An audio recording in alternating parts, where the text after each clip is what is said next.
Hello, everyone, and welcome to another episode of Teamwork a Better Way. I'm Christian Napier, and I am joined by the incomparable Spencer Horn. Spencer, how are you doing? You know what? I'm a little cheesed off today Why are you cheesed off? because I missed Mole on Friday. You guys went without me. Yeah, I know you were, I'm not but you were cheesed off. I'm engaged I'm in a, happy for you. but you were engaged in a more righteous cause. Helping, you were helping people, and so I can't fault you for that. But yeah, we did enjoy the mole at your expense. That only means that we've got to reconvene and have you join us Yes, we when do. we But they were listeners. They were taunting me with pictures of their beautiful Mexican food that we go. And we've been doing this for how long, Christian? We've been having a trio of us at least have been getting together. Yeah, more than 20 years. Although I would say it's not really a taunt. It was just saying, hey, we miss you here. This picture is incomplete without you, I Spencer. know, and I appreciate that. Oh, next time. All right. Well, here we are at the last day of March, the day before April Fool's Day. But we have no fool on our show today. We have a brilliant, brilliant guest. So, Spencer, why don't you go ahead and Yeah, introduce let me put her on the our screen so viewers? people can see her smiling face there. Courtney Clark, so good to have you. She says she's the unluckiest person in the world after witnessing the terror attacks of September 11th from her office just 18 blocks away. She thought that she'd escaped unscathed, Christian. Little did she know that those events of 9/11 would cause her to develop cancer just a few years later. And her experiences caused her to become a researcher and author on resilience and adaptability to help people achieve their goals when everything else changes. She's built two successful businesses and is the author of three books, including her most recent book, Revisionary Thinking. She works with people who want to adapt faster and achieve more. And who doesn't want that? Okay, because today we've heard so many times about the speed of change that's happening. We have to adapt faster. She's spoken worldwide with organizations like Nike, like Google, Dell, and Amazon. And as a matter of fact, we had to postpone today's episode because she is in such demand. She's like, guys, I'm sorry. I got to go save the world. And we're like, okay, we'll find a time that works for you. Courtney's resilience work has been called practical, powerful, and empowering by industry leaders. She's been featured on CNN, CBS, ABC, Forbes, and USA Today. And if she wasn't writing and speaking about resilience, she would have wanted to be a tap dancer. I would have loved to see that. But she says that we were actually spared in that seeing that because she says she wasn't really that great. But I don't care. I would have enjoyed it. Good to have you, Courtney. Thank you so much for having me. I'm excited. So, our theme today is what we call productive persistence and how to strategically adapt and outperform blind perseverance. I think that's really interesting. But before we get into that, let's just talk. We've kind of dropped your story about 9/11. It's an inspiring story, but how did your experiences with 9/11 and that cancer and other challenges shape your perspective on persistence and adaptability? Let's start with that.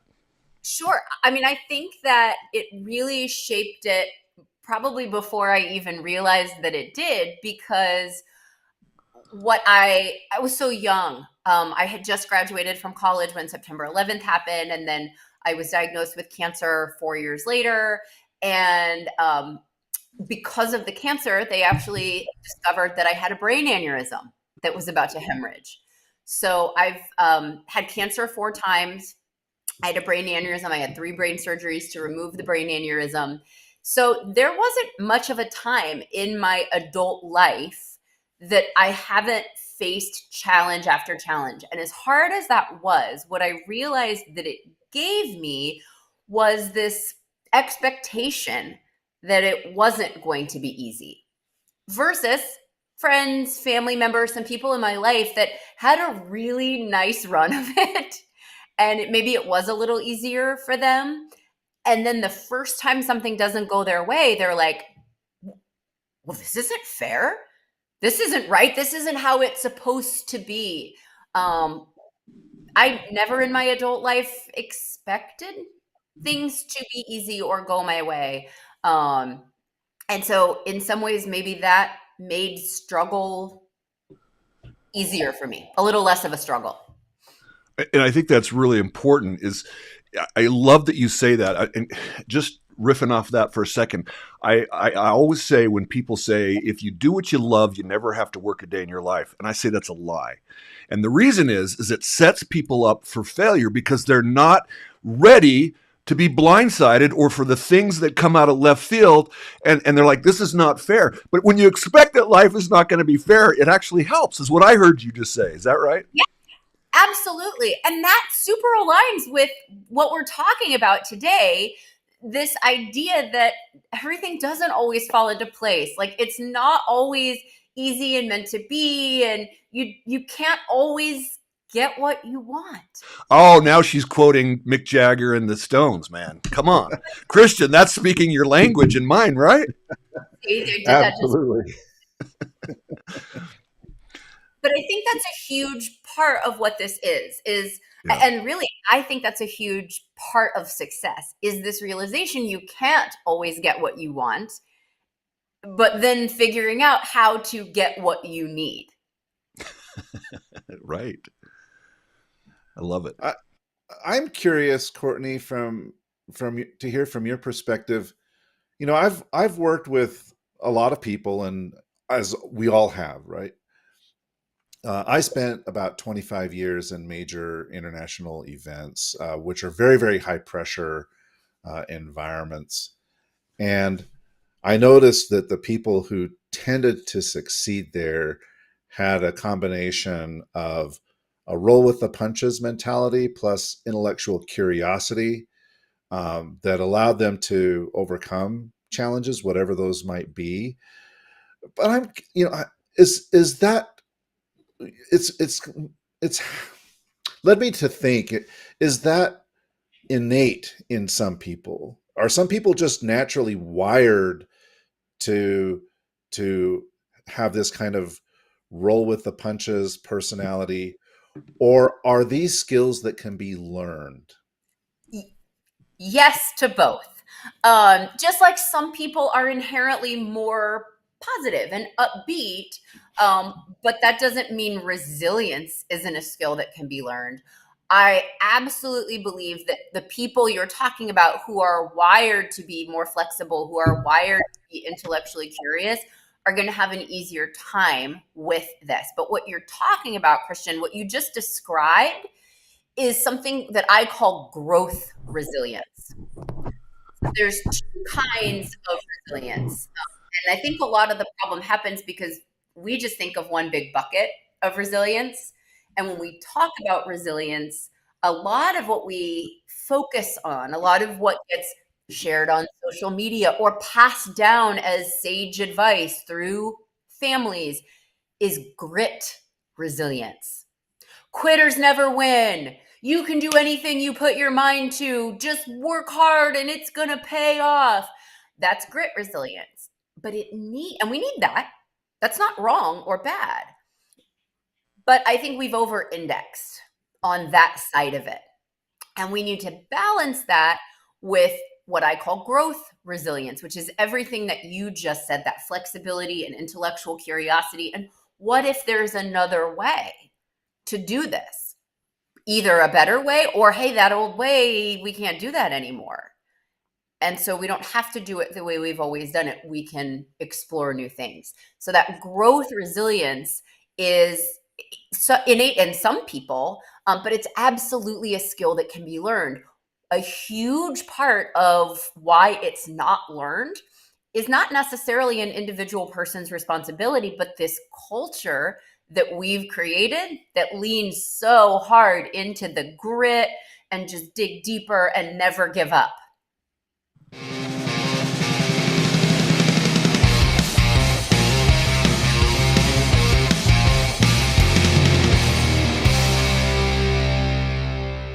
Okay, well, I want to come back to this idea of never giving up, but there's a couple of things I want to say first. First of all, we have a fanboy who has seen you speak, And Doug Harmon, he's weighing in. Just saw you at the America's Credit Union Conference in Austin. She is unique and very usable strategy for dealing with goals. It's okay to drop. Yeah, we're going to talk about that in just a second. So thanks for shouting out, Doug. So glad you're listening. You know, it's interesting. You talked about some of us have certain characteristics that help us in certain situations and that we can build upon. It's interesting when during the pandemic, you know, there was some thought that the people who would actually thrive would be the people who had less extroversion, right? They were more what we consider introverts because of all the isolation. When research actually found the opposite was true, because people who are typically more extroverted are typically more what we would consider more optimistic, and they were able to deal with the challenges better. They kind of had that innate growth mindset, which helped them. But that doesn't mean that if you don't have that you can't adapt, is what I'm hearing you say, and still overcome that. Absolutely. Absolutely. A lot of this really depends on behavior more than, oh, this is your set point, just deal with it. Deal with it. So you said something that is alluding to something you talk a lot about. You and I met at a National Speakers Association conference for certified speaking professionals. I was so thrilled to meet you, and I was so excited to have you come on the show just because of your energy, your enthusiasm, and what we talk about. We have a lot in common. What you and I talk about in our respective speaking businesses. But one of the things that you were really researching was this idea that what if it's okay to give up sometimes? Because you were saying a minute ago, we've been told never to give up, to have grit. You don't necessarily believe that, do you? I don't believe that we should never give up. Some of the best things in my life have come from giving up some expectation that I had, a goal that I was going for, some status quo that was supposed to be right, but it really wasn't. So can you expand on that, the need to pivot rather than sometimes just keeping on with the grit like you've talked about? Sure. So I think in so many of our lives, you set a goal and then circumstances change. You were talking about in the pandemic. Hi, biggest example of circumstances that change. So the personal goals, the work goals, whatever environment you were living in, everything might have been fine prior to that huge shift. And then you kind of take a look at your surroundings, at your life and your goals, and you go, I think this is a little outdated. So why would we continue to persist on goals if we've changed, if our circumstances have changed, if our desires have changed, just because we've been taught to never, ever, ever give up on a goal? And in our research, my research team and I found that 71% of working Americans were taught growing up to never, ever give up on a goal, no matter what, even if there's been a massive change. So that resonates, right? I grew up in that kind of in that kind of environment, but I'm curious, based on the research that you've done and all the work that you've done with individuals and organizations around the globe, when do you know that it's time to give up on the goal, right? Because, okay, I beat my head against this wall. I keep beating my head against this wall. At what point in time, what are the signs that I should be looking for that tell me, all right, you did your best, time to pivot? Time to pivot. So I think that we do have internal voices that we can stand to listen to. But we want to be careful for a couple reasons. One, sometimes your internal voice is a negative Nelly. Sometimes your internal voice is going like, you don't have what it takes. And maybe that's an old teacher or a parent or, somebody's voice in your head. But a lot of what we found happens to people.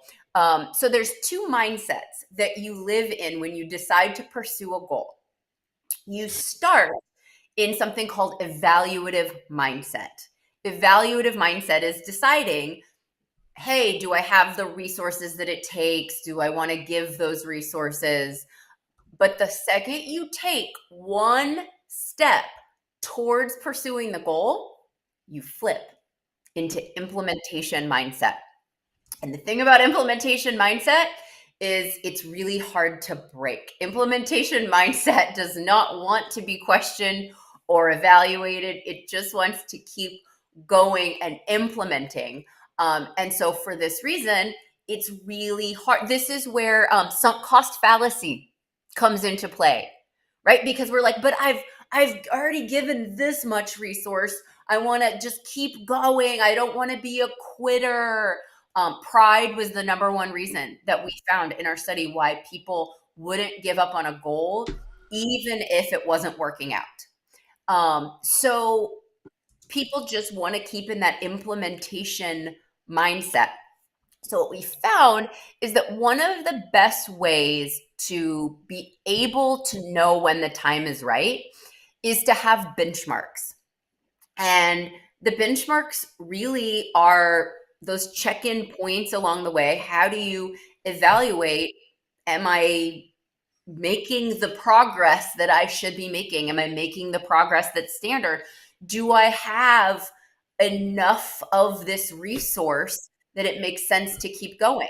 We one of the questions that boggled my mind in the research, it was like 86% of people said that if they were halfway to their goal at work, but the year was more than half over, they would just persist and wouldn't change a thing about what they were doing.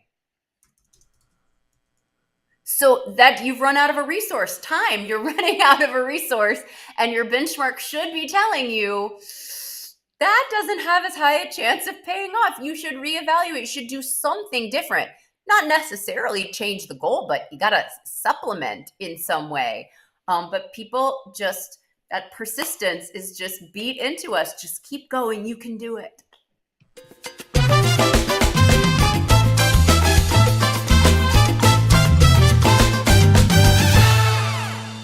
I was thinking about one of my favorite movies. It's a little outdated. It's called Galaxy Quest. Have either of you seen that? Kind of a spoof on the whole Star Trek thing. And they have that line, never give in, never surrender. It's actually a very timely topic with a lot of the things that are happening in the world right now, even in politics. There are things that sometimes we just feel like, we just have to persist when sometimes we need to change and let it go and pivot. So that's really interesting. I don't want to get political. I want to stay focused. I want to get to team performance. But so can you share an example of where your work and research, where somebody successfully adapted using what you call productive persistence rather than relying on what you call blind perseverance? Yes. So I use a case study of Marvel Comics. So speaking of movies, but Marvel Comics, back when they made comic books, and for decades and decades, they were the leader. And so I was really excited to learn what that path looked for them. It was like this straight growth path right up until the mid-90s. The comic book market crashed. So at that time, Marvel Comics, they doubled down. They did what they had always done, what they knew how to do. They made more comic books, special edition, this. That didn't work. They were still losing money. So they decided to create little collectible figurines, more things for their collectors to buy. Didn't work. They had to file for bankruptcy. They managed to stay afloat just barely by selling off the licenses to their characters. And that was okay for several years. But then they decided, instead of just doubling down, they were going to stop and do something completely differently. And what they did was stop selling the licenses to their characters, this little bit that had just kept them afloat by allowing other organizations to use their IP. They stopped that. They brought all their characters in-house and they created the Marvel Cinematic Universe. which, spoiler alert, been going pretty well for them. So that shows this ability to pivot, to not do things the way we've always done them, right? It worked for decades. Why isn't it working now? But at some point, they just stopped the pity party and started doing something completely different. And I think that shows when we throw out the way we've always done it or the way we expect things to be, we can create success. It just may not be exactly what you wanted it to be, exactly how you expected. It's really about creating a new J curve, right? A whole new business model. Right. Right. They thought that people wanted comics. They thought that that's what had made them successful, was their method of delivery and this market, their collectors. But actually the value lay in finding a broader market and expanding their method beyond these comic books. So, Courtney, I want to come back to something that you said when you were talking about the 86%. I found that statistic to be very interesting. Like, oh, we're behind. We're not going to, I mean, if we continue on our current trajectory, we're not going to meet it, but we're going to keep doing the same thing that we do anyway. And you indicated that the number one reason for that was pride, right? Yes. Which is, we've had on the show before Dr. Paul Jenkins, who tells us that our brain is wired for two things: to keep us safe and prove us right? And the prove ourselves, yeah, we were right in setting that goal. So it sounds to me like if we're going to get to the point where we need to pivot, we have to have some intellectual honesty and humility. And, what is it that allows someone to kind of break that cycle, to say, in your Marvel case, where they got to the point where they're like, okay, it's been working for decades, it's not working now. We do have to do something different. What is it that breaks that kind of cycle of pride that, allows us to become a little bit more humble and open to pivoting? Well, in the case of Marvel, man, they hit rock bottom. So I don't think there was maybe a lot of pride left to have. And they realized it's this or nothing. And certainly when you hit rock bottom, there is kind of nothing to do but throw it all out and start over. But we were talking earlier about benchmarks. And I do think that benchmarks play a very interesting role in hopefully allowing you to recognize this isn't going the way that I thought. That doesn't mean that you have to just throw it all out, but it does mean you have to enter a renegotiation about the goal or your plans to get there. And if you don't, then that's really the surrender, right? Continuing what's the saying about like doing the same thing over and over again and expecting different results. If we continue to throw resources towards something when our benchmarks are telling us something's not right here, then that's actually really giving up. You feel like you're not giving up because you're telling yourself, I'm still going for this, but you're not actually getting anywhere. That's the waste. I think there's something about putting a patch on an old piece of clothing. Sometimes it's just not going to work out. So let's. Sometimes you have to go shopping, Spencer. Exactly. We have to go. Let go of that pride. Let go of those old clothes. Get something new. Get some new jeans, man. That's for sure. Let go of those skinny jeans, right, Christian? Yes, please. Yeah, I never wore skinny jeans. They're not in my vocabulary. You're my hero. Let's talk. Let's shift to something that is, I think, a real hot button today, and that's burnout in today's society and building some adaptability. It's a huge issue for leaders and their teams, don't you think? Yes. So, what role does adaptability play in preventing that burnout? And how can leaders really foster that in their teams? Because it seems like we're doing more with less. I mean, it's just we're trying to be leaner and leaner. More efficiency is always at the heart of everything that business does. It seems, and sometimes to its own detriment. They're so trying to be so efficient they're not effective. But how can leaders really inculcate these practices that you teach with their teams? So when I looked at burnout, and I am not an expert in burnout, but I do think burnout and resilience do play, they go hand in hand.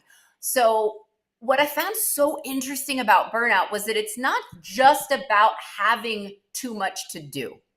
It's about having too much to do and having not enough meaning, purpose, not understanding the bigger picture of how your work plays into the value system of the organization.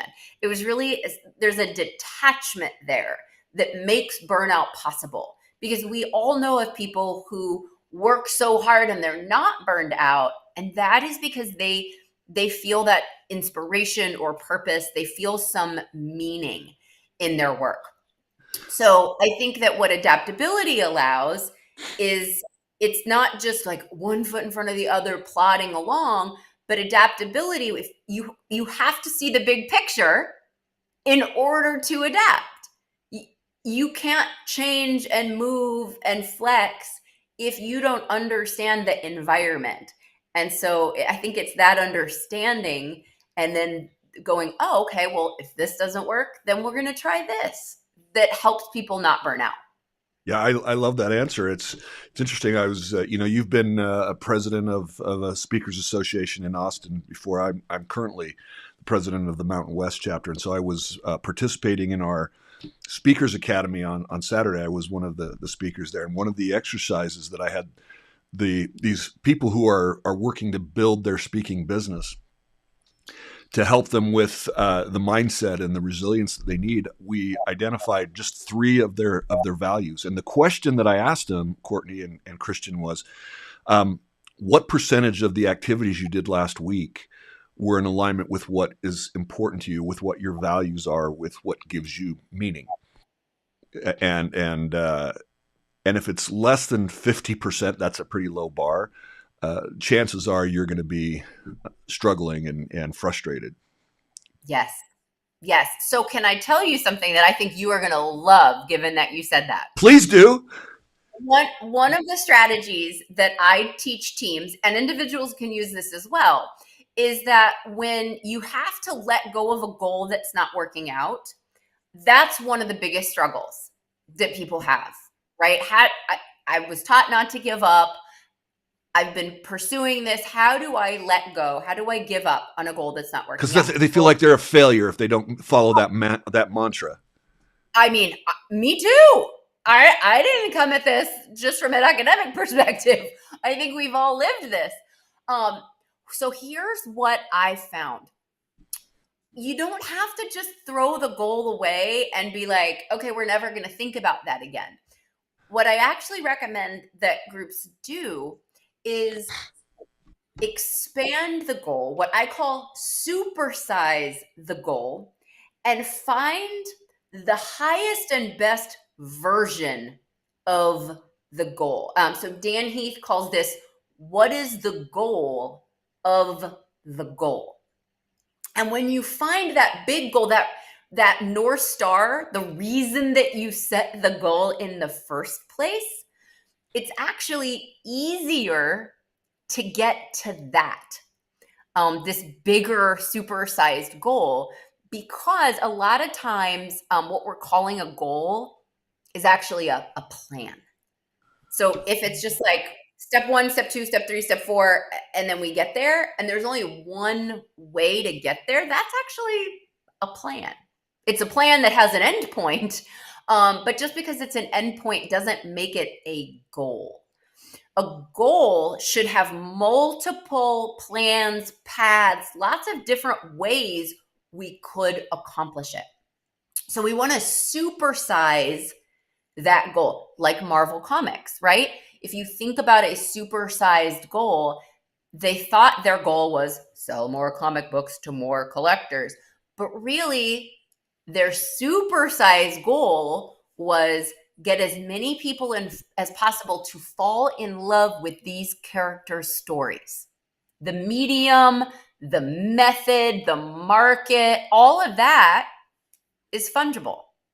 But we have to get as many people as possible to fall in love with these stories. And so they realized there was an entirely different way of doing that. They supersized their goal over just like, we're going to sell this many comic books.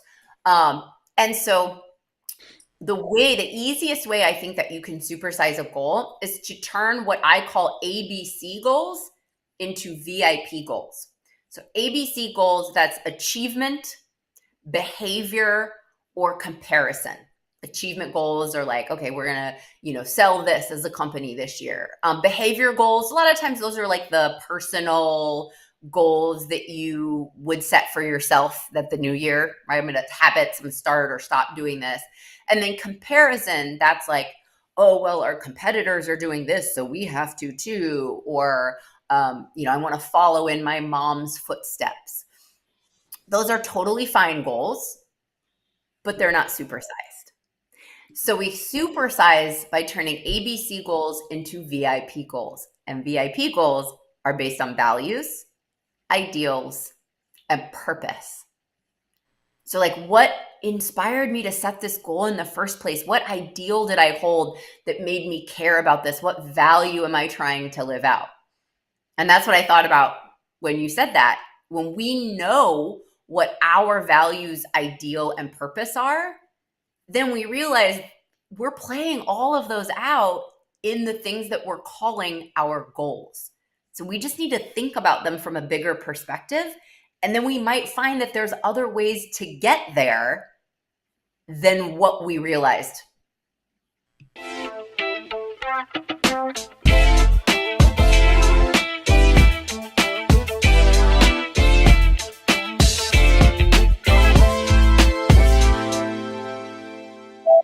I love that. That really spoke to me. And I love the fact even more, Christian, that you used the word fungible. because expanding our vocabulary. Exactly, because then we can use words like fructify, because then our goals will truly fructify. And wow. In fifth grade, I beat the boy I had a crush on in the spelling bee, and he never spoke to me again. His loss. So you were focused on ABC instead of VIP in the spelling bee, right? Well, but I look back at it and I realized this was one of those situations where two goals were in competition with each other. And what's the bigger goal? Is to find somebody that's not threatened by your competence. I did it. Well, there you go. Alexander from elementary school was not my end goal. This idea of focusing on really big, the big end game, as opposed to taking a more tactical approach to goals, equating goals to plans, that really resonates with me. I come from this sport industry background, right? So in sport, when you have major events, those events, absent something like a pandemic, I mean, basically the goal is immovable. The event will be delivered on these days in this year, and it is what it is. You can't go back to the International Olympic Committee and say, hey, we're kind of behind on venue construction, so can we just move the games back a few months, right? But what you're saying is, hey, all right, well, we have this end goal, but there are many paths to get there. Oh, well, if we can't do A, then maybe we can do B, and we can still achieve our objectives. So we see this in sport all the time.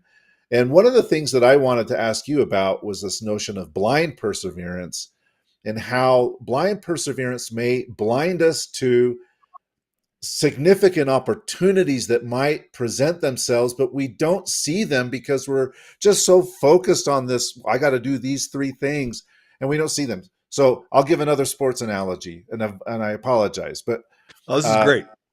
the team around here that we all love to hate is the Los Angeles Lakers. I'm just going to be Okay. completely honest. We're Utah folks, so we don't like the Lakers, right? Every NBA team or any sports team will say at the outset of their season, "Oh, our goal is to win a championship, but only one team can win a championship," right? And so you kind of set forth a plan. Well, this is what we're going to do in the season to grow our team and to bond, and we're going to deploy these certain strategies and tactics and coaching, and we're going to teach these skills. Blah blah blah. So teams go out and do that. Well, what do the Lakers do? They go there, they do their thing, and the critics of the Lakers are like, "Well, they're salary capped out, and they're really, they've got 40-year-old LeBron James leading him, and a very often injured Anthony Davis and a bunch of scrubs. Like, there's no way that these guys could ever possibly compete for a championship." And then what happens in the middle of the season? One of the very top players in the league, Luka Doncic, all of a sudden becomes available. And what team is ready to take advantage of that opportunity? Our nemesis, the Lakers, right? Boo. And now their fortunes have completely changed, right? Because they were open to the idea that, you know what, we don't actually have to live under these constraints that we thought that we had. We now have another path that we can pursue that nobody in their right mind at the beginning of the year would have seen as a remote possibility. Nobody would have considered it. But then through a series of crazy events, it happened.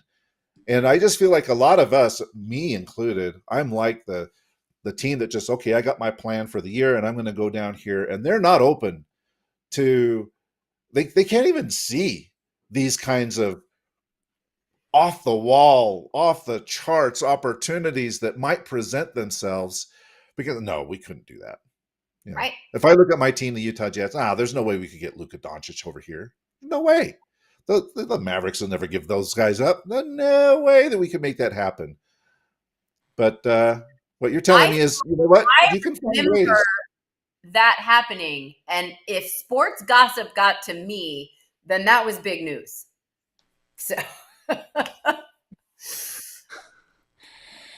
Well, that's a great analogy, Christian, and it's kind of like the Moneyball idea, right? I mean, you've got to look for the goal and maybe change the players as you go, and just figure out what's working, what's not, and look at data.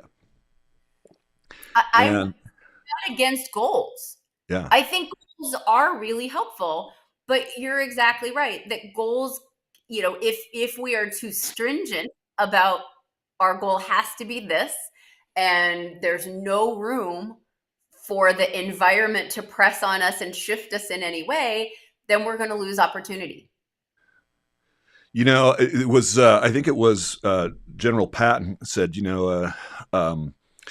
a good goal violently executed this week is better than a perfect goal next week.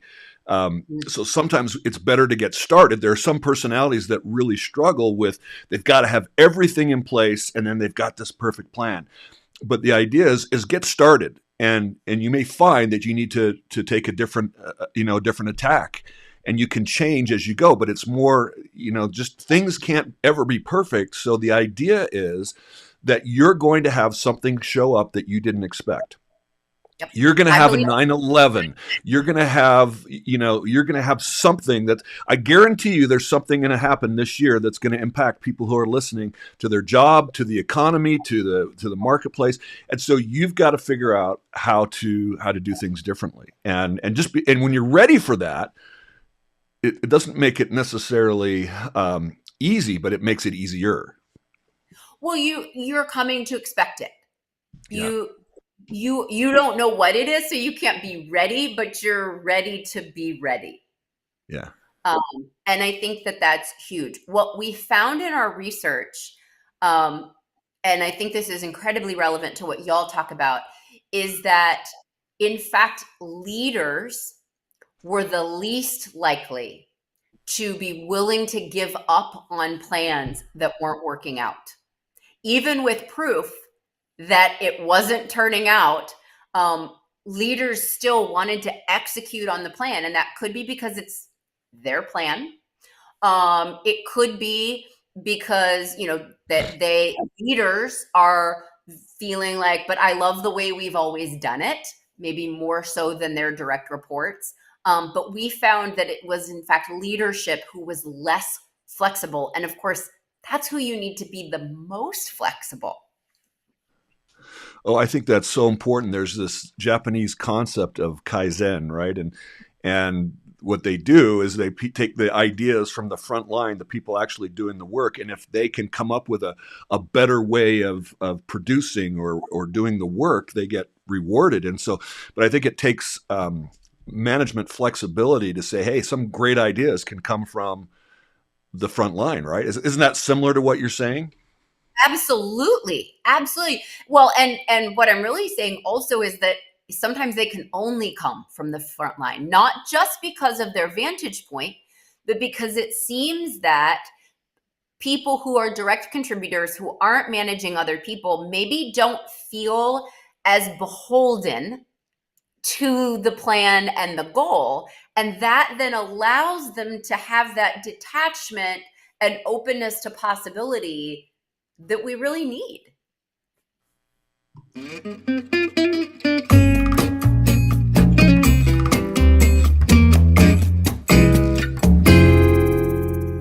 Christian, you got something? Well, it was just a thought. Sometimes in organizations, uh, folks that are in the C-suite may look at what people are doing on the line and say, and the complaints that they have about, or the ideas they have to improve, and say, well, that's all fine and good, but they don't understand the big picture, right?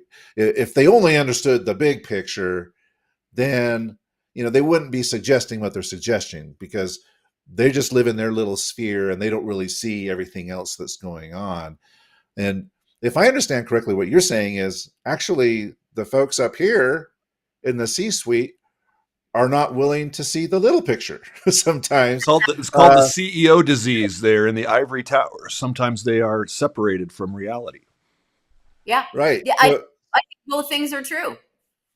Yeah. So how do you, as a leader, how do you break out of that mindset, right? To say, oh, well, we're up here and we see the complete picture. We have a more holistic understanding of everything, and that empowers us to make better decisions because we have this broader view. Like, how do you break out of that and develop a willingness or an openness to new ideas, to different ideas?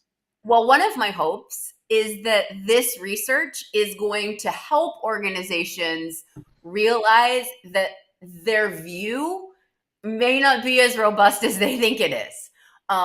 Because again, if they are so tightly focused on these are the goals we set, this is in our 3-year strategic plan, so we're going to execute on it no matter what changes in the environment, that's not a very broad view. They may see more inputs than the direct contributors, than the people doing the day-to-day work. That you can be up in a treehouse and still looking down at the ground. So I think that maybe with some facts, the data, we can encourage them. And what I'm doing with some of my clients now, I'm just starting to do, is allow organizations to themselves take this assessment and compare themselves to the national average. So how do their leaders compare? How does their staff compare in terms of grit resilience versus growth resilience? Are they maybe more willing to be adaptable? Or boy, are they just super narrow focus on goal? So my hope is that maybe data will help leadership realize that they're not where they need to be. And then I think giving them some strategy, teaching them these strategies about understanding what are the VIP goals. Because it's really easy to say, like, it's okay to let go of a goal. But if we don't have something else to replace that goal with, then you feel really bereft. And there is some research on goal disengagement, not my own research, but there's research on goal disengagement showing that you almost can't let go of a goal without replacing it with something else. But finding the right thing, that's the key. And that's where I really recommend those VIP, those supersized goals. And these are principles that people can find in your revisionary thinking book, I imagine. Not yet. I just closed the research study. Revisionary thinking is my old work. So this book, I'm going to sit down to start writing in another 6 weeks, 5 weeks. So I'm really excited to be able to get this out in the world. And I'm going to be asking people, though, on my website to help contribute their stories. Maybe vote on some titles. Boy, we've got a lot of ideas that we want to hash out, because what we found is actually kind of a surprising dichotomy here. I thought when we started doing this research, I thought that people were going to be all in on grit resilience and moderately like, oh, okay, yeah, you're right. I do need to change. I do need to adapt. But I thought there was going to be a lot more resistance to the idea of balancing the grit resilience with growth resilience. There really wasn't. I was so delighted to find that almost overwhelmingly respondents in our study were like, yes, totally get it. Flexibility and adaptability, we got to change. Oh yeah, I want my kids to be adaptable and resilient. I want my bosses, I want my clients, my friends, the people that I admire in the community. They were all in on adaptability and flexibility as concepts. But then when we started talking about the behaviors that adaptability and flexibility require, things like pivoting to another plan, giving up on a goal, they were like, absolutely not. Over 2/3 of people said, I don't think so. So it was a really interesting ratings chart when people talked about like, what are the characteristics required for success? And there was adaptability right up there at number 2. But then all of what I would call the activities at the very bottom. Can you share some examples of what companies that you work with? We talked about some big companies that you work with that actually do that have taken this research that you found to heart and actually practice that. Can you give us some positive examples for people to emulate? Yeah, this is brand new. I'm sorry to tell you that this is brand new research. Y'all are among the first people to hear it. So right now, it's kind of just eking out in there in the world. I worked with a hospital group back in December that is saying that they're having a lot of success with it. But probably my best story just happened a week ago. I spoke to a group of folks who are leaders in marketing teams and credit unions all across the country. And I was talking about supersizing your goals and VIP goals. And this one gentleman, and I've never gotten the chance to meet him. So I heard this story from my client afterwards. But he had won a painting. And the painting, it was a Michael Jordan painting, and it came with a Taylor Swift box. And they had asked him, hey, would you be willing to donate the Taylor Swift box back to our fundraiser auction? And the guy was like, actually, I really want to keep the Taylor Swift box. I got kids that are really into Taylor Swift, but I'll give you back the Michael Jordan painting. It was kind of a whole thing. He kept both of the items, but then my speech was the next day. And apparently, this guy got on the phone with his wife right after my session. And the backstory that he ended up sharing with everybody else was that he had grown up without a lot. There wasn't always enough food on the table, but he got this job finally in the credit union industry, and he and his wife had enough, but they had a child with special needs. And he said, I realized sitting in this session that all of our goals have been personal financial goals. And we need safety and security, and we need to take care of our child with special needs, but that all of our goals were very small and they only served us. And so I walked out of that session and I got my wife on the phone and I taught her about supersizing goals. And in that 15-minute break, we sat there and we supersized our goal, and we decided that we are going to give $1 million to charity in our lifetimes. That's our new supersize goal. It's bigger than just our family.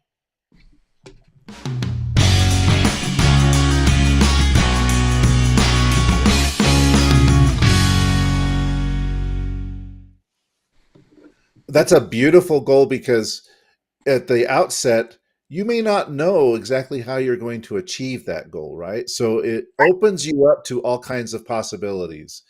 Well, we could go down track A or B or C or D, but we have this long-term vision in mind. So I realize that we've gone on for almost an hour. It's like, wow, where did the time go? So I'm going to ask my final question, then I'll give Spencer time to ask his final question. But from your perspective,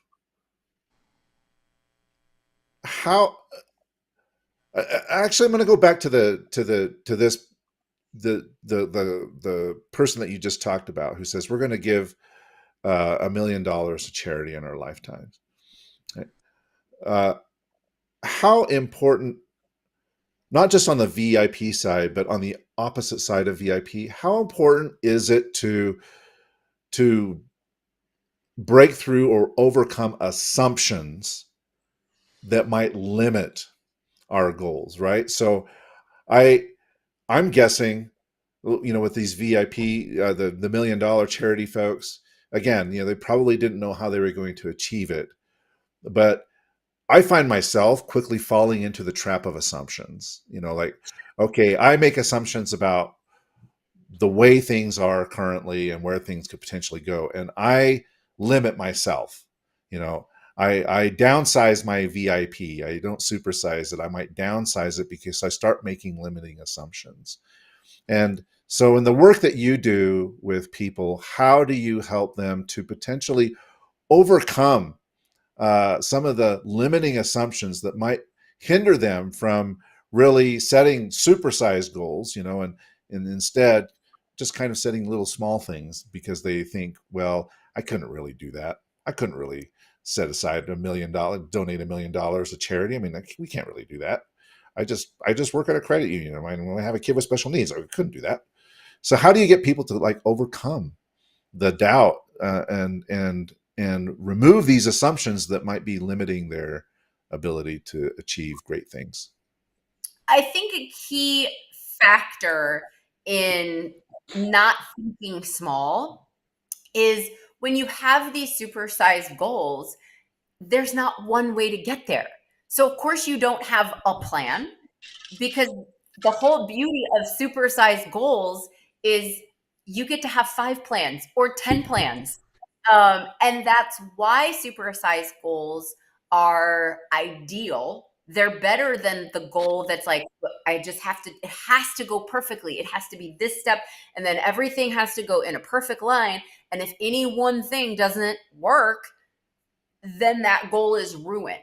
So I say that supersized goals are more motivating because they're bigger, but they're actually easier to achieve because you have no way, you can't limit the number of ways you can get there. So it sounds crazy to say we're going to raise $1 million in our lifetime, going from we got to save every penny to raise $1 million. But then what you realize is they could start a nonprofit, or they could get their 10 best couple friends to all pool together and create a foundation or a fund, or there's not one way. Saying, we're going to raise $1 million in our lifetime doesn't mean I'm going to write a check from my checkbook. And that's the beauty of a supersized goal, is it almost by default kind of smacks that voice of reason in the face of you can't if you only can think of one way to do it. But the point is, think of 10 ways, think of 20 ways, try this one, try that one, try 1 million of them. And so this is the kind of adaptability that I love to see. And this I have been working with organizations on. This is my book called Revisionary Thinking. I teach organizations to think creatively. If we're not going to do it the way we've always done it, then let's not just come up with one way that we could do it as an alternate, but let's come up with 10 ways that we could do it as an alternate. And being able to then flex back and forth between our options, that makes the really, really hard, I'm not going to say makes the impossible possible, but it makes really, really hard things, really, really big goals, all of a sudden, much more doable. Sounds great. I've just got a little fun way to end our show and our time together with you. We're going to do a lightning round on productive persistence. Okay. So I'm going to ask you a bunch of questions. I want super short answers. Ready? Yep. One word you'd use to describe resilience. Adaptability. Your personal go-to song when you need motivation. Ooh, Roar. A productivity hack that you swear by. Turning off my email. Nice. What's harder, starting or sticking with it? For me, sticking with it. One thing teams need to stop doing to become more persistent. Need to stop doing to become more persistent. I think most teams don't need to be more persistent. I think teams need to be more adaptable. So I'll say come up with alternative ideas. Great. What's your favorite way to reset when you hit a wall? I'm a napper, and I like to write poetry. A leader or mentor who modeled persistence for you? Lee, she passed away at 97 years old, and she answered the phone at her work right up until the day she went into the hospital. Oh, nice. So finish the sentence. Productive persistence is? Productive persistence is knowing when it makes sense to let go and when it makes sense to keep going. What's one small habit that makes a big difference in staying the course? Oh, in staying the course, I mean, I'd say support, a support system. What's something that used to drain your energy, but now you've learned to let go?